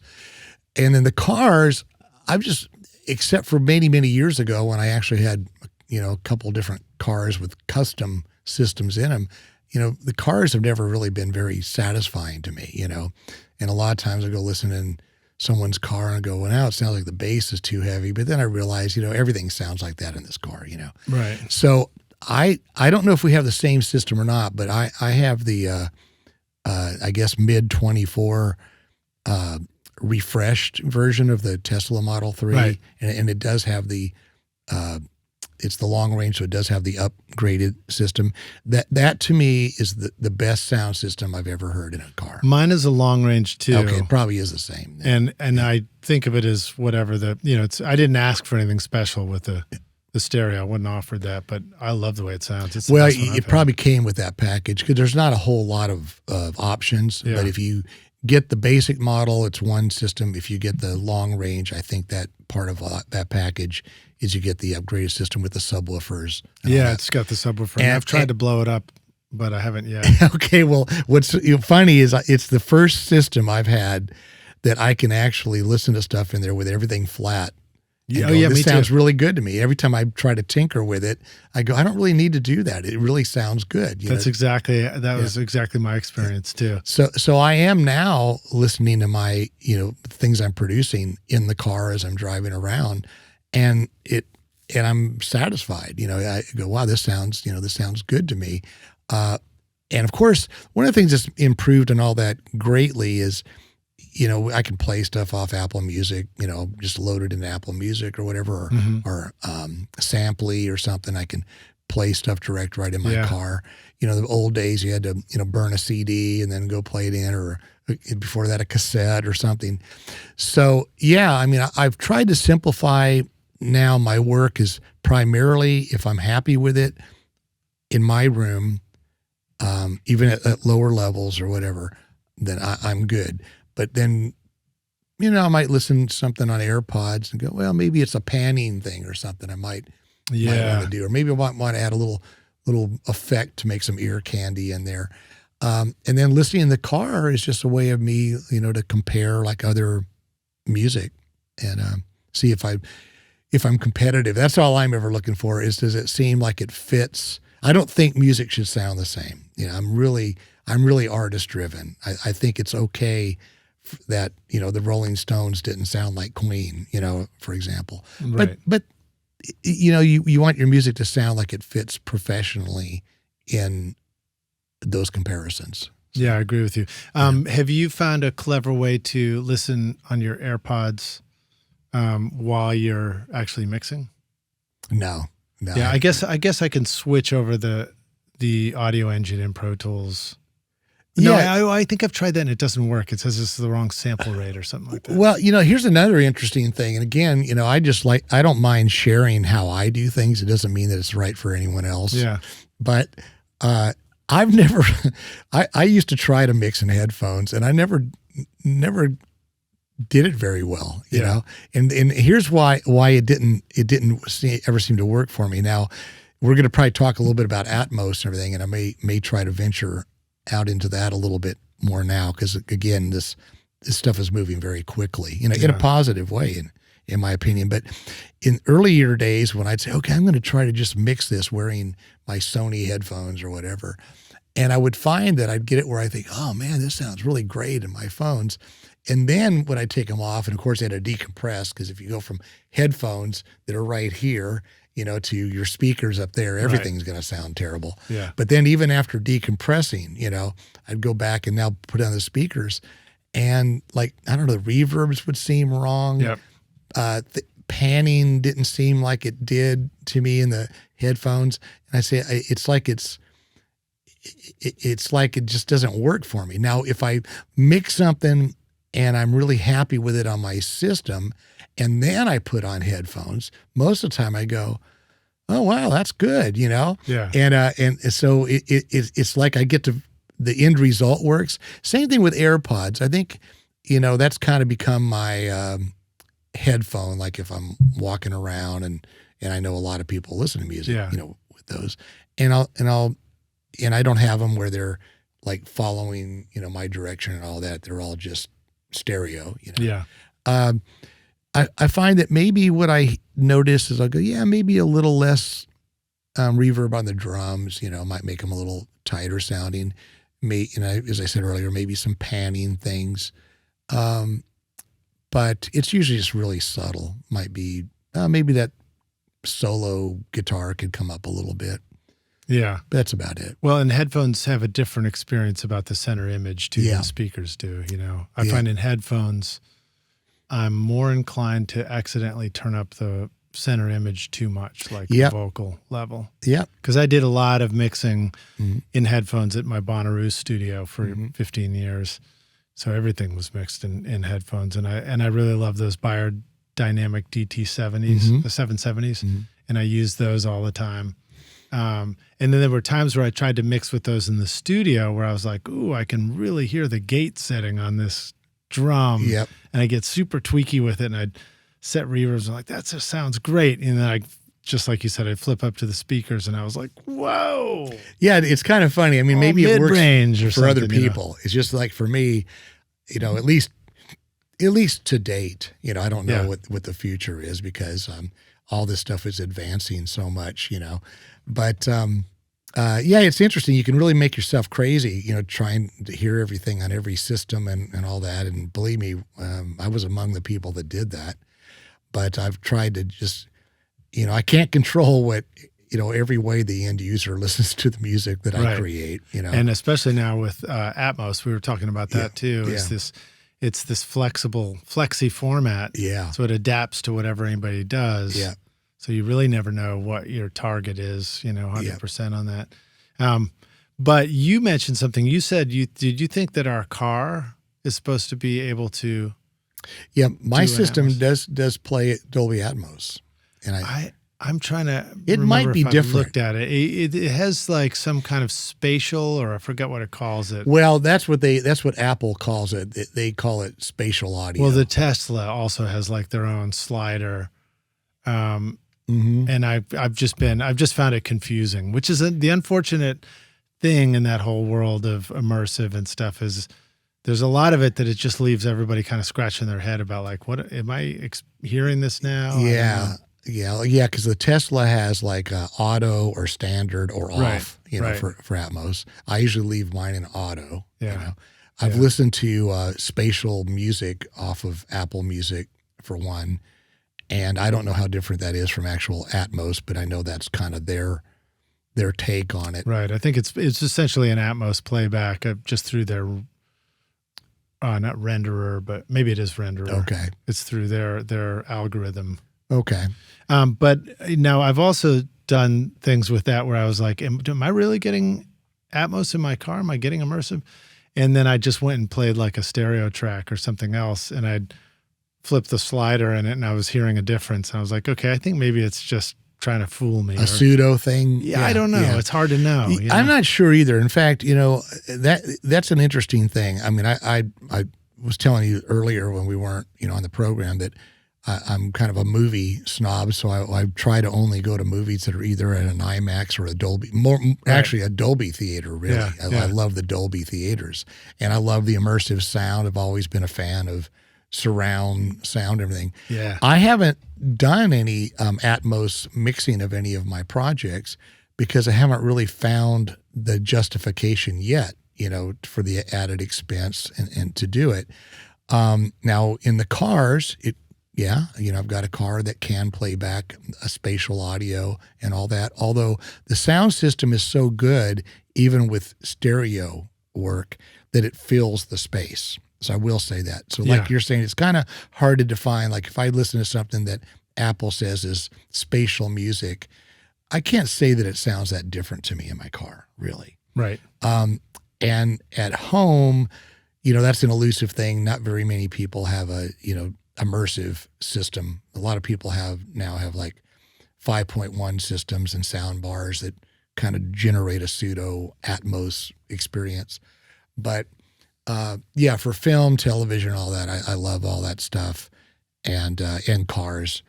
With my clients and my work, I haven't really. It's come up a couple times, but no one's been able to justify the added cost to do it. Right. And to go have it mixed in Atmos somewhere. Yeah. And that gets to where we were talking. If I were to do it, I'd have a couple options. One would be, and I've had this discussion with Carl Tatz, one would be to convert my room to an Atmos room. It would be a pretty sizable expense. Yeah. With the quality of components that you and I use and everything. Yeah. The other is to look at the, and I'm forgetting the names now, but the headphone systems to mix in Atmos. I basically have the engine for that, even with New Window, for objects and panning, so I can do that.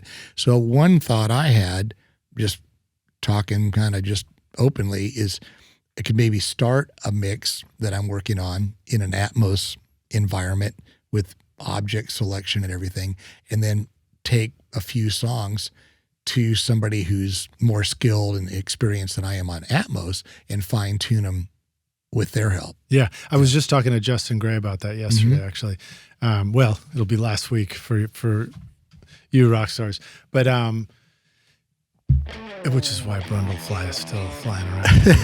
iZotope is truly amazing for mixing and mastering your music. Check out the new iZotope Catalyst series featuring Plasma, Aurora, and Cascadia. Powerful tools designed to supercharge your mixes with intelligent processing. These innovative plugins give you dynamic control over saturation, reverb, and delay, effortlessly enhancing excitement and clarity. And now Neutron introduces new modules like Clipper, Density, and Phase, completing your flexible, fully equipped mixing suite. Plus, the new AI-powered Mix Assistant helps you create a custom signal chain for your audio, referencing professional instrument profiles or your own examples, with easy macro controls to dial in a perfect mix. Use the coupon code ROCK10 to get 10% off Plasma, Ozone, Neutron, RX, or any of the fantastic plugins at iZotope.com. But we were talking about that idea of starting an Atmos mix in a more of a home studio setting, maybe even in headphones, and just getting things just generally like, this makes sense to me. And then sending it off, in his case, sending it off to Justin, and then he can do it in a proper Atmos room, and that can actually be streamed back in binaural to the headphones to whoever's producing or back to the studio. It's a cool concept, Yeah, and that's the trust thing. In my case, in yours too, but I mean, living in Nashville, I could just, attend, that I could go and attend it with them and just be the producer maybe. But there's still, there's a lot of potential for experimentation with Atmos. I mean, you're able to put music, all around you, above you, all around. So I don't think, for me, I don't think that all music lends itself for too much gimmick type stuff, but I think all music benefits from having a sense of depth. Yeah. So I remember years ago, even when 5.1 kind of was becoming, a standard, that I heard, who mixed this? It was a Bonnie Raitt live record that I heard at a 5.1 studio, that the music really, and her and the band were really in front of you on the stage, but you had the sense of the audience and everything around you. And I thought, no, that's cool too. Yeah. And so it wasn't like, the hi-hats behind you or the sax players to the, left of you or something. It was like they just used it as a fullness. And I thought, well, for some music, that's probably, even for Atmos, my idea of like having the expansion of height and around me, but not necessarily, music going all around me. But then there's some music, of course, if you're talking something similar to like a Pink Floyd type. Right. You'd love to have it coming from every direction. Then it's illusion. Yeah. And EDM electronic music too. Yeah. Same thing. You want to have a real immersive experience. To me, I kind of categorize it in like two types of music. And this was, I actually heard this from Bruce Swedien, the late Bruce Swedien, one time, from being in, part of all the Quincy Jones, Michael Jackson stuff. And it made a lot of sense to me because he said that to him, music was either like you're trying to recreate like musicians, a band or whatever in front of you, which is like our stereo image now, not like the drums on the left and the vocals on the right or something, but of like experiencing the stage and the band. And then even in stereo, trying to get some depth out of it anyway. So you feel like the ambience of it kind of comes out. And then the other type of production is illusion, and that's the stuff we're like saying like EDM, everything where now you're just creating an illusion and it's magic, a magic show. And now there's nothing wrong with having, the trumpet player start, far or, front left and then be, panning back and all that. Cause you're creating swirling, you're creating illusion. And then that's like an open landscape. And that's the same thing with films. With films, you get to create, like you're watching somebody, but you're hearing all the movement and traffic and sirens and things all around you and above you and all that. And that's much more realistic. Yeah, it's pretty cool. And immediately as you're describing that, I'm imagining in my head, I'm like, ooh, it would be cool to do a production where you've got this perfect stage in front of you, but then somehow you also bring in all this crazy stuff around. Well, there is things bouncing off the back walls and stuff, So like when I'm mixing stereo, most of the time I'm mixing music that's not illusion. Most of the time I'm mixing an artist with a band. Okay. Yeah. And so I'm thinking in terms of, I really want it to be like the listeners listening here and they hear the lead singer in the center and they hear the band expand around all that. But at the same time, I feel like, well, my ears, even like in this room right now, my ears hear things that if there's a fly, buzzing next to me or something. So it's interesting that you say that because I've noticed that about myself too. The more time we spend making records and mixing, the more acutely aware we become of sound locations around us. Have you ever heard a sound and you hear it come from the other side? And then like you kind of look for it and you realize it's over there. Yeah. And first maybe you're confused and then later you decide, you know what, I'm hearing that reflection off that wall. Right. So even in stereo, that's kind of where I was going with it, is you can, create some things where it feels like, some things are bouncing from the back wall or reflections. So when you have the ability with immersive sound and everything, we can like literally place them there. Yeah. And you can have like, the snare drum hit, like you feel like it's in front of you, but you also hear it bounce off the back wall. That to me is another really, great way to use immersive sound. Yeah, so. That's going to be cool. Well, now you're going to have to build one. Yeah, no, I'm saying this. I'm talking. It's getting to be an expensive conversation now, but yeah, I think I was a bit skeptical, and the reason I say that is I go back quite a few years in my career, so I remember when we were all excited about quadraphonic. I remember being at ABC recording studios, and we had a Sansui quad system in there, and we were starting to do some stuff. I think with the band Three Dog Night that was in quad, and bands like the Moody Blues had quadraphonic music, and we thought, oh man, that's going to be the thing, and it, some people bought it, some of the audiophiles, but it didn't really last, and then there was I guess Dolby Digital, maybe. I'm not sure if I have everything chronologically correct, but in the movie theaters we're getting into Dolby Digital, which really wasn't 5.1, but it did introduce like rear speakers, Right. And then whatever period of time it was that the 5.1 became like a thing, in the movie theaters, and then was also something people could put in their home theater and apply to music. That was real exciting. And oh gosh, there's even been some others. I'm trying to think now of the names. I've got all these players at home that play back all the stuff that are not hooked up anymore. But they all kind of had limitations for music, not really for film, but for music. And so I think now with the immersive sound, Dolby Atmos and everything, it really does feel like there's it has the potential, to stick, because you can fold it down to stereo. There's a lot of options with that, where you're not having to go out and necessarily buy a bunch of equipment to play it. You have the ability to play the Dolby Atmos if you have the speakers and you have everything. Yeah. But it can still fold down to stereo. Yeah, which is a pretty cool thing. Yeah. That does make it seem unique to me in terms of what its possible future. Yeah. So I'm a little more optimistic now, because at first I was going, oh yeah, here we go again. Been there, done that. But now I'm a little more optimistic about the future of it. Yeah. Even my own personal home system, I have a really great home theater, but I have an Atmos, Denon Atmos receiver, but my fiance won't let me put all the speakers in there, So it's actually a Dolby Atmos configuration, but I'm only set up for 5.1. So I miss, the height and all that.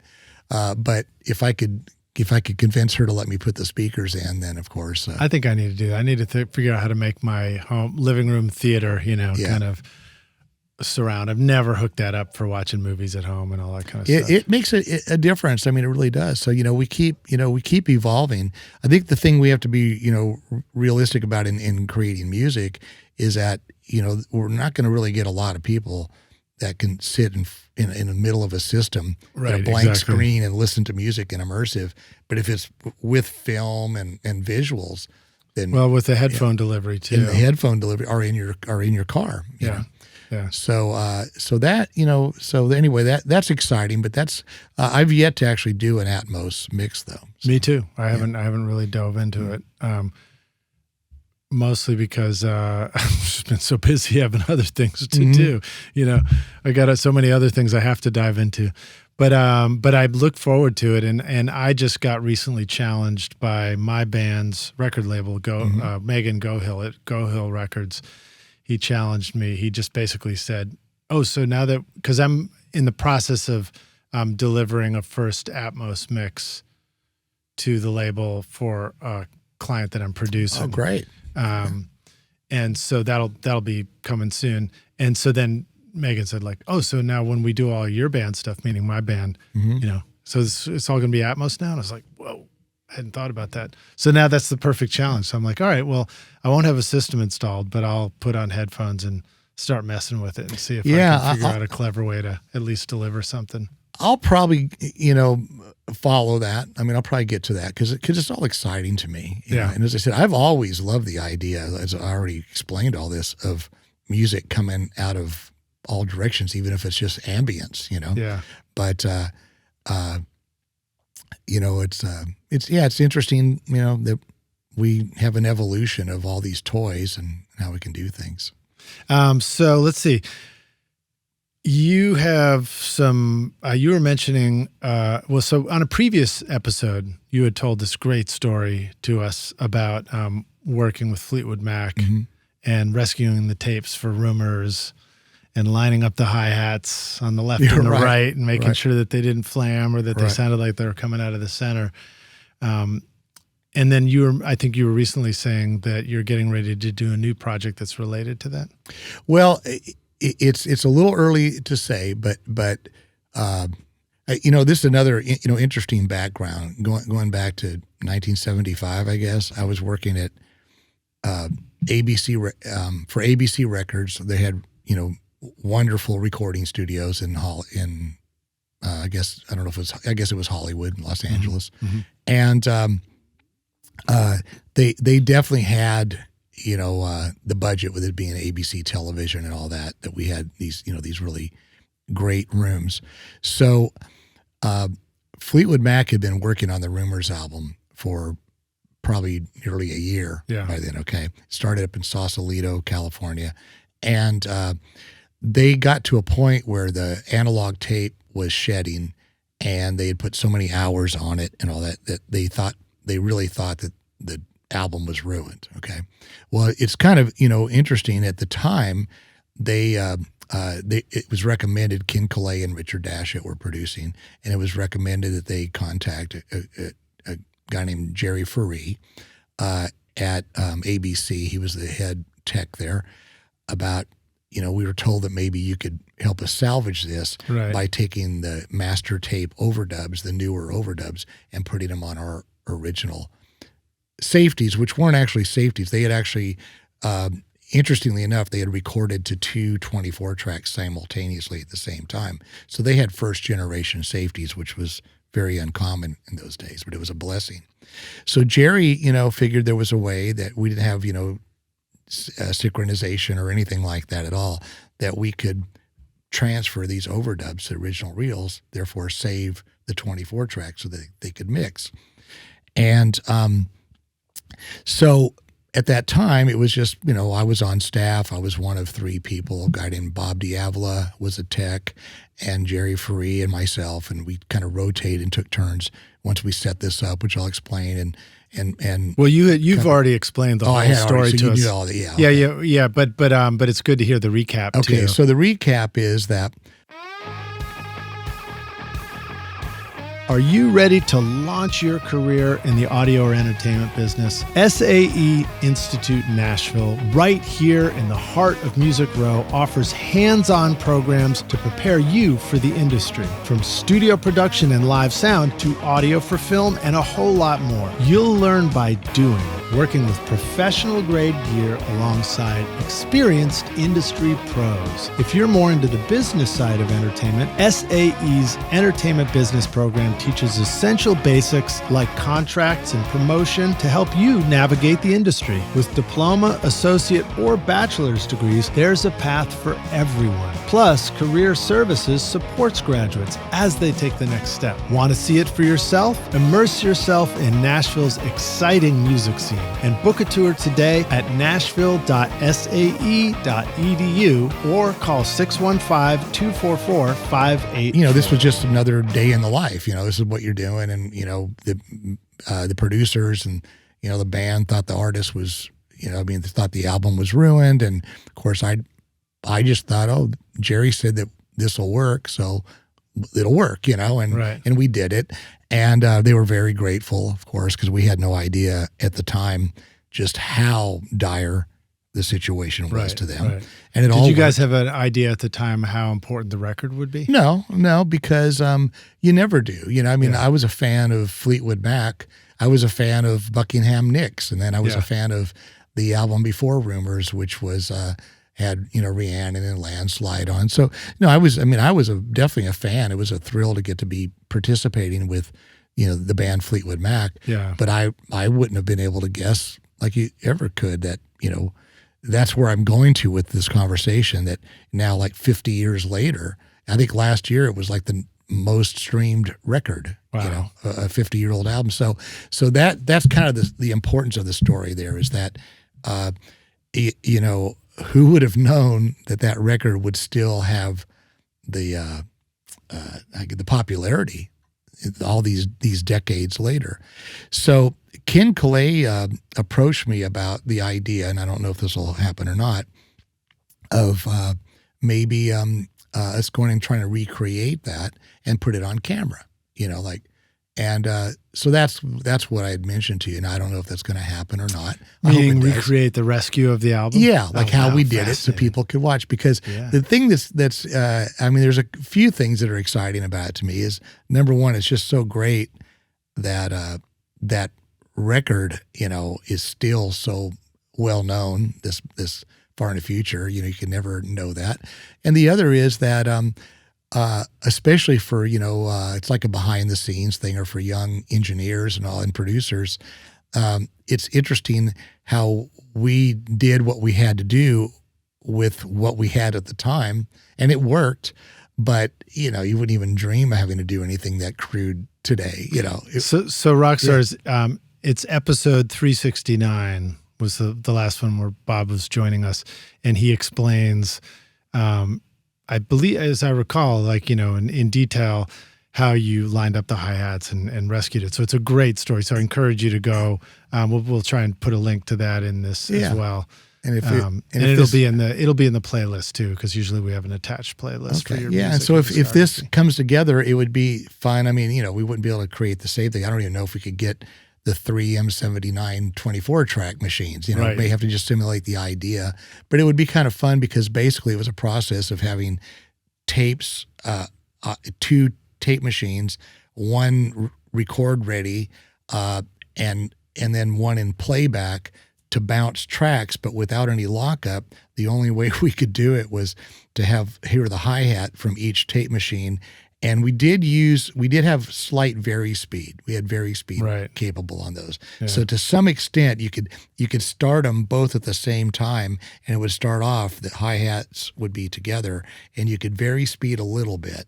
And then when it got to where it was just flanging, you had to stop, scroll back, grease pencil mark, and all that. And so it was a very long process and very painstaking. And then you'd like rewind and drop back into record and try and keep them in sync.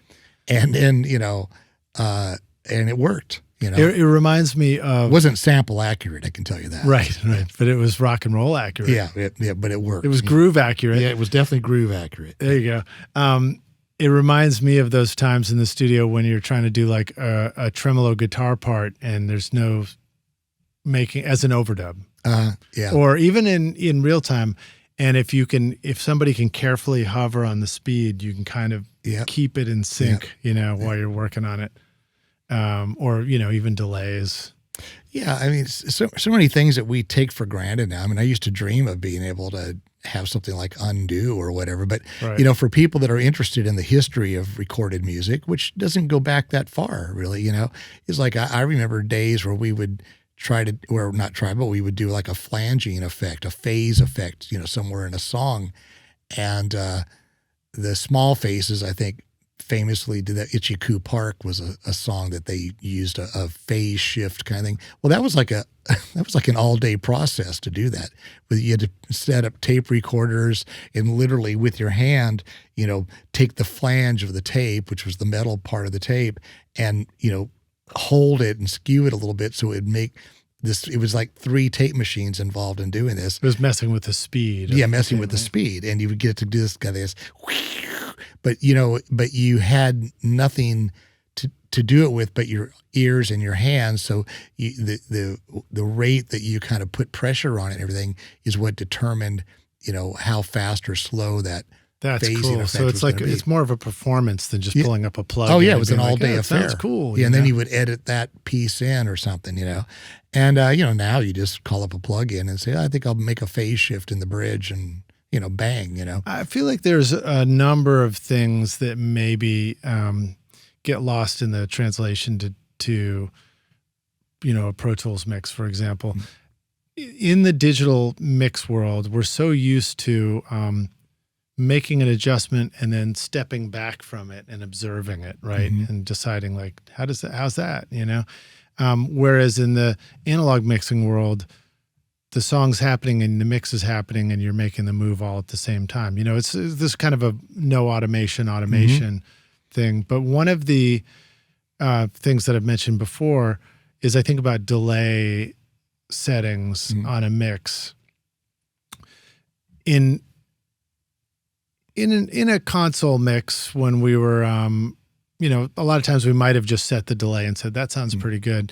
But with a tap tempo delay, when I was doing all these Bonnaroo mixes, mm-hmm. I realized I needed to change the delay times so often from song to song, band to band. There's no way I'm going to dig into menus, mm-hmm. So I just had like a tap thing on the console. And I started to realize, then the band would change tempo slightly during the performance, mm-hmm. and I'd just keep re-tapping it while I was doing the mix. And it made me think about like these elements of mixing that how cool it would be if we could bring back more of that, just the constant performance in a mm-hmm. mix. You press play at the start and you're doing something. In our Pro Tools world, we press play and we sit back because we listen. Maybe mm-hmm. and maybe critique it, or we decide we've already made all the right decisions and now, we even bounce it faster than real time. So we're not even listening, But it's like, do you think of examples of stuff where there was more of a performance through the process of, printing a mix? Or, in recording, you can kind of think of stuff because you're obviously performing on an instrument. Sometimes I'll work with a guitar player, a guitarist is playing, and I'm minting the pedals, and changing the delay times, and you get all these cool results that way. But what are other things that come to mind for you of performing through the engineering process? Well, lots of things, but certainly before automation and, the Neve NECAM kind of became the first like moving faders thing. And they, those were like your mixing assistants, that came along and you could make a move and then it would, play it back. Then SSL really kind of brought that up to a different level. But prior to that, yeah, absolutely. The way we mixed, and this wasn't until like the late 70s that this was even becoming available, or 80s. You would have, generally a 24-track tape, and everybody in the room, producer, artist, band members, assistant engineer, whoever, everyone, we'd start learning moves. And so as the head engineer and producer were saying, okay, in the chorus, I want, some reverb on these background vocals, or I want to pan that guitar solo when it comes in, or I want this guitar to be on the left here and then the right in the next second chorus, or whatever it might be. Everybody had to learn moves. Yeah. So ultimately, and we did this quite a lot. I miss those days, actually. It was very exciting. A mix became a performance. Yeah. And it was like, and if somebody screwed up, you had to do it over again. Well, then along with that, because we were always trying to be on the cutting edge, so I'm going back to when, you couldn't do certain things, and then all of a sudden something would advance and you could. So then it got into, okay, we made a mistake here at the second chorus. Let's just stop, roll back, make those changes, and then record that segment of the mix and then edit it together. Yeah. So then we got into doing where we'd edit pieces of mixes together. So it'd be like scene changes. Okay. And then that wasn't as difficult because it wasn't like it'd be a live performance on a 4-minute song from beginning to end. If you made mistakes, you did it in segments. But I worked on a lot of records. I did an album with Crazy Horse, the band Crazy Horse with Neil Young and everything. Yeah. It wasn't a Neil Young album, but he was on it. But it was a Crazy Horse record for RCA. Forgot what it was called. Crazy Moon, I think. And that I distinctly remember working on an API desk, and we were just doing the mix live, and at the end of the song, main engineer, whoever's, pulls the final fader down. Right. And somebody's responsible for the tambourine level, and somebody's responsible for along the way, everybody solo. Were around the console doing things, and you made this live mix. We did that quite often. Were you guys putting little tape strips and marking? Oh yeah, levels, all those things you could imagine, anything we could. I did some stuff with Sergio Mendes and the Brazil, I think it was Brazil 66, and things like that, that we did the same thing. You did Brazil 66, the album? No, it was a later album. There was a lot of albums with Sergio Mendes, but this was one around late 70s. I think it was actually Brazil 78, actually, I think he called it. Oh, I might have that one. I think. Yeah, because he did albums that kind of were the era, date, but anyway, this was in the late 70s, and it was those records I remember doing at Kindon Recorders, and we had a non-automated API desk, and you would do things like you'd put grease pencil marks on all the faders, and at the end of the mix, let's just say that you wanted it to end with a echo lingering out.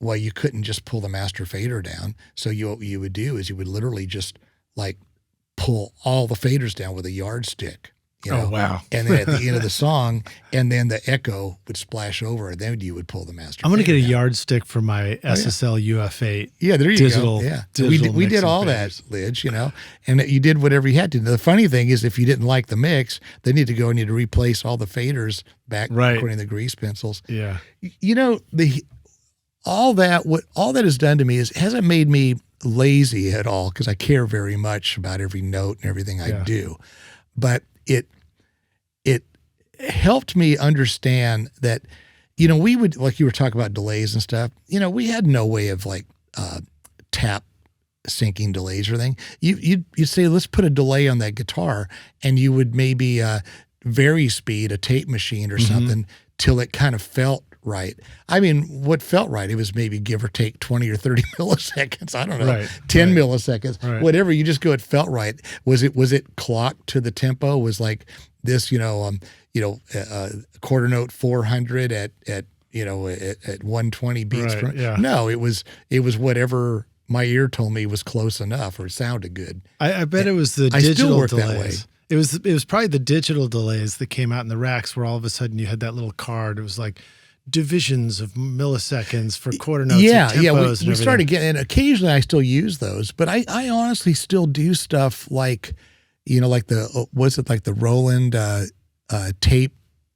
What were they called? That you can get plugins for them now. I have the plugin, but the 201 or something. Yeah, whatever. The Space Echo. Space Echo. I had a Space Echo I used to use. It makes it all the time, and you literally just turned the knob until it sounded good to you. You didn't know what your tempo was, and we recorded most of the stuff without a click track. I mean, I don't think I really started. That's cool to hear, actually. Yeah, I don't think I really started working with musicians doing click tracks until, honestly, man, for me, it was probably getting into the 90s. Most of the stuff I did. Really? Yeah, we didn't use click tracks. There's still artists today that don't use click tracks because they're trying to keep that human. Oh, I love it. I mean, I love going back and forth.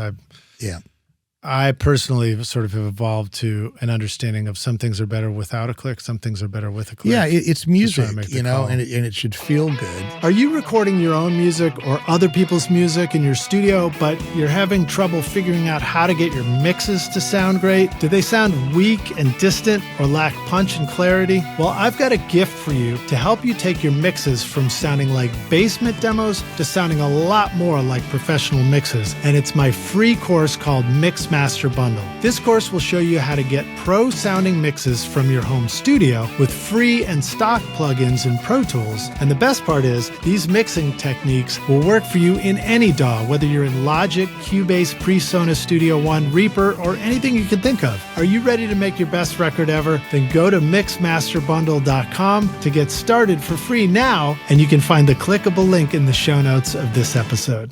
Even though I love having all the tools, and that's kind of why I say I'm one of those people that I could say, even after all this time, I love having the tools available, but I really don't use them unless I'm in a pinch. Okay. Right. I don't really care to auto tune or tune people. I mean, if I can get a great vocal out of a singer and not tune them, that's my first choice. Yeah. If I end up having to tune a few words and go, okay, that's still a win.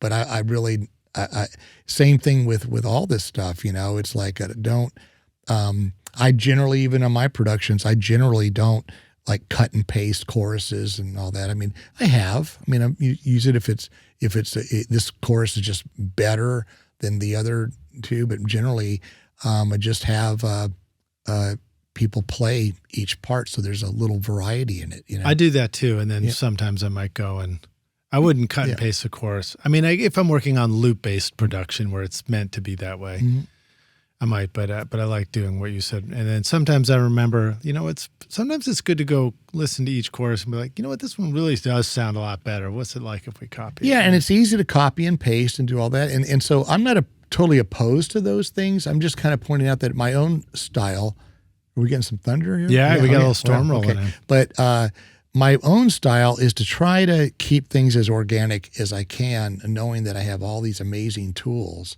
that can fix things if I need to. But I don't really go in and quantize my basic tracks with the musicians I work with.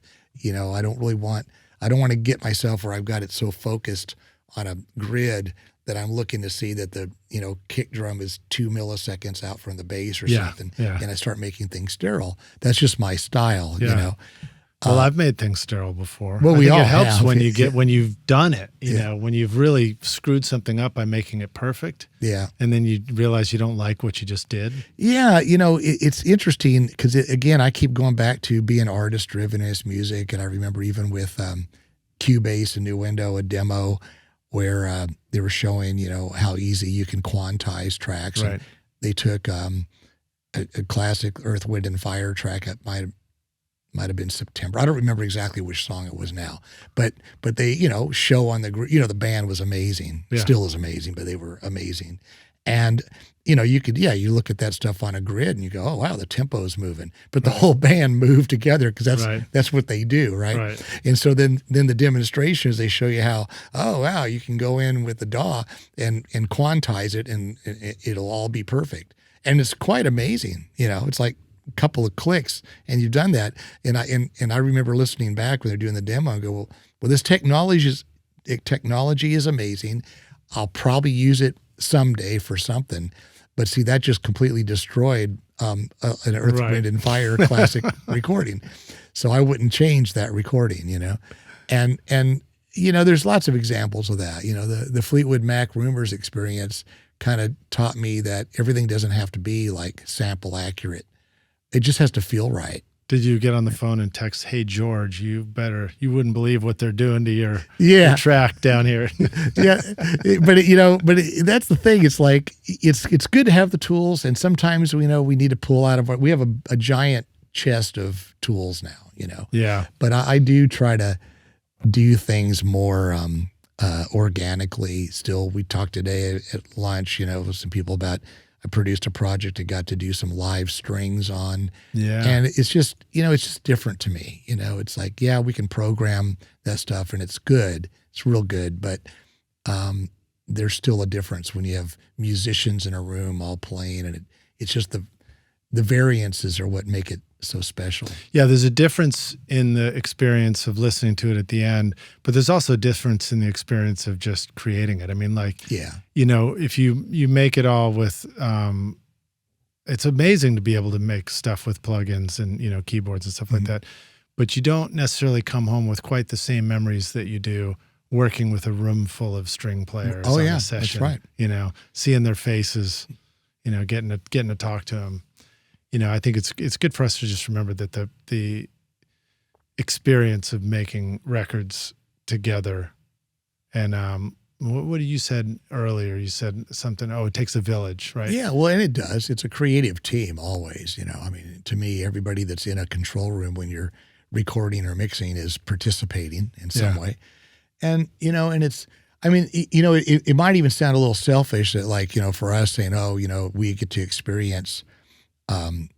Behind the scenes, all that. But I think that the listener feels that too. I really have always had a belief that there's something more, to music for people listening. And it's like, if it's fun to create, I think it makes a difference in being fun to listen to. I think fun translates. And I know the first time I ever got a chance to hear an orchestra recorded, it was at Cherokee Studios in Los Angeles. And I don't remember even what the project was now. I just got invited. I've never got to visit Cherokee. Is Cherokee still? I don't know. Yeah, I used to work there quite a lot in the 70s, but and 80s, I get early 80s. But I was invited to one of the rooms, Studio One or whatever. They were doing an orchestral date, and I don't remember what the project was. Bob, who was the producer? He produced the Four Seasons, but I don't think it was the Four Seasons they were overdubbing that night. But they had an orchestra, and I just remember getting invited through a friend to go and hang out, and couldn't even tell you now who was engineering it. But when they turned on the monitors, the orchestra was out there, running through the chart and everything. And when the engineer opened up the monitors and had all the faders opened up and everything, I just remember getting chill bumps of just, feeling that orchestra coming in through the speakers. And I thought, well, I don't feel that like if I'm sitting there and we're programming some samples, you're still a really good end result, but it's not the same. And well, it goes back to what you said earlier about that's the version where you're trying to do a magic trick, which can create a different experience. Yeah. And so I think when you have the opportunity to do this stuff with real people, it's like drum machines. I mean, I've seen so much in 50 years. I mean, I remember when the Lynn drum machine came along, and it was like, well, that's the end of needing professional drummers. Right. But then you realize, well, the guitar player may not be the best drum programmer. Maybe Jeff Porcaro did bring something to the table that you're not gonna do with your drum machine. There's always something. Yeah. I mean, people. I feel like the discussion has shifted slightly in the AI space. About. It was sort of, I feel like the initial discussion about something like AI was like the fear factor. It's going to steal, it's going to be the end of something. Yeah. And now it's more about like, oh, here's the cool ways I'm using it, Yeah, that's my take on it, Lidge. I look at all these things as I can't stop the progress, and so I just have to learn how to live with it. And so far, and that's kind of what I've seen. I mean, there's some things that I can reminisce about, like in the 70s, the excitement of working on a record like with Steely Dan or something, or just, or Fleetwood Mac or whatever, it was. There's so many. But, then I look at, but the way what we do today, I just finished a record I produced with this artist, Bucky Hurd, that hopefully is going to be out in sometime in March or April. And, we have all these tools. I still did it in a very organic way, really. But we had some tools that if I wanted to, move something or cut something or recording wanted to undo, I like having that available too, Yeah. And so the AI thing is like, there's going to be an audience that's going to not favor, but they're going to accept that as being okay. And it's just like in the pop world, there's a lot of stuff like with in the pop world, it's not really my thing, and it coexists, and that's fine. But I look at like for what I do or what you do, as long as there's enough people out there that appreciate like what we do, that's all I need. Right. It's just like famous artists with paintings. It's like it's so many people can live at the same time in the environment. Picasso didn't appeal to everybody. Right. Yeah. Precisely, and either did Van Gogh or whatever, but they did appeal to somebody. Yeah. And that's how I look at what I do. I look at like, well, as long as what I'm doing, the people I'm working with, it's appealing to some people, the particular way we do it, that's really all we need. Yeah. Well, we've come to the end of the show again, but before we go, I want to ask you this question, which I've asked you a couple of times before. I always like to close out on it, which is take the Wayback Studio machine and go back and you find young Bob and you say, listen, dude, I've come back to give you this one bit of advice. Here's the single most important thing you need to know to be a rock star of the studio one day. What advice would you like to go back and give yourself this time? It could be related to anything. Oh boy. Well, I'm probably going to just repeat because I don't remember what I said before, but I think I've probably already said this even in this discussion, which has been a lot of fun, by the way, for me to do all this. It's great having you here, man. Thanks. Well, yeah. I mean, I love it. It's fun to just share all these things, but I think, the most important thing is when I was getting started in the industry, I was really open to trying to learn from people that were older and had more experience. Okay. I think that helped. I don't really have any real regrets. I'd have to say that I feel fortunate that kind of through blind luck or whatever, I did some things that ended up working. I did try to, how's a better way to put this? It's never been that important for me, like the accolades or anything. I mean, if obviously you got to earn a living or you can't do it. The fame, all that's, none of that's really been important to me. But I did try to make a point to work where the people that were doing what I wanted to do were. Okay, so let's just say like when I was at ABC Records, there was a strategy to that. A lot of the famous acts of the time were working there. Okay, yeah. When I worked at Kendon Recorders, when I worked at Cherokee, you would be around the people that you wanted to hopefully follow in their footsteps. Yeah. So I think that would be advice is, if you're going to school or whatever, that's great. Get an education, learn, and then figure out what it is you want to do. If what you want to do is hip hop, then go where they're making the most well-known hip hop. Right. If you whatever that is, country, rock. Yeah. So that would be my advice is just get around the people that are doing what you are hoping to do. Yeah. Well, that's great advice. And I feel very fortunate to have landed in Nashville as a great place to be around people like yourself, people who have come here to be dead serious about making music and records and writing songs and hopefully having fun too. Hopefully everybody's not too serious about it. Well, in my world, everybody I think has fun. I mean, that's what we do. I wouldn't trade it for anything. I mean, and I still pinch myself that I get to, play in the sandbox and do fun things. And then hopefully some people out there like listening to it. That's awesome. Well, thank you for joining us. Please let the rock stars know if they want to go learn more about you or just contact you or reach out or connect. Where would you like them to? Well, I'm really easy to to find. That's not a problem. My website is bobbullock.net. I'm in the process, hopefully really soon now, of getting it updated. I haven't really done anything with it in many years. There's a lot of music and a lot of things on there that are outdated. So bobbullock.net is probably the best way.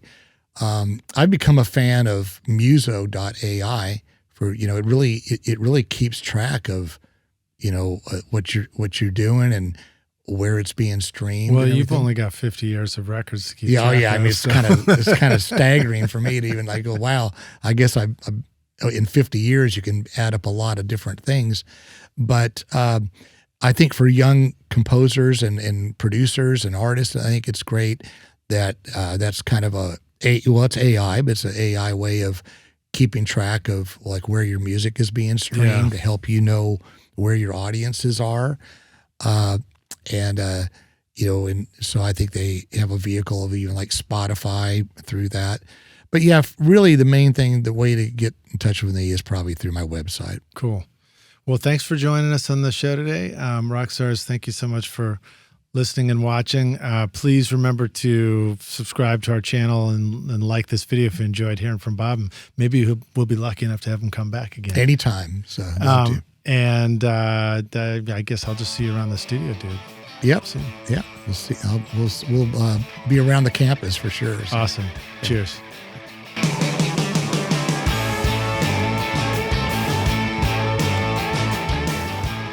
Thanks so much for listening to Recording Studio Rockstars. If you enjoyed the show and want to help make it better, then please share this episode with your friends on social media and leave a rating and review on iTunes to help the podcast reach more rock stars like yourself. You can click directly over to iTunes or go to rsrockstars.com/review for an easy explanation. And remember to hit the subscribe button to keep up with weekly episodes. And if you're ready to make your best record ever now, then head over to Recording Studio Rockstars Academy, where you can start with my free course at mixmasterbundle.com. Thanks so much for listening, and thanks for being a rock star. I'm Lid Shaw, and this is Recording Studio Rockstars. Now, go make great music. Recording Studio Rockstars would like to give a big thank you to our awesome sponsors who help make this episode possible: Isotope, Native Instruments, Adam Audio, and SAE Institute Nashville. And remember to take advantage of our special coupon codes at isotope.com, nativeinstruments.com. Use the coupon code ROCK10 for 10% off any plug-in purchase. If you enjoyed Recording Studio Rockstars, please check out our sponsors using the links in the show notes. These are all things I highly recommend for your studio. They're going to help you make your best record ever. And please like and subscribe to our YouTube channel because it's a great way to help support this show. And leave us a comment below to let us know what you thought of this interview or who we should have on as a guest in the future. I would also like to thank our fantastic team here at Recording Studio Rockstars, Vlad Weselchenko and Liz Hulitskaya. Thanks so much for watching and listening, Rockstars, and we'll see you in the next episode. Cheers.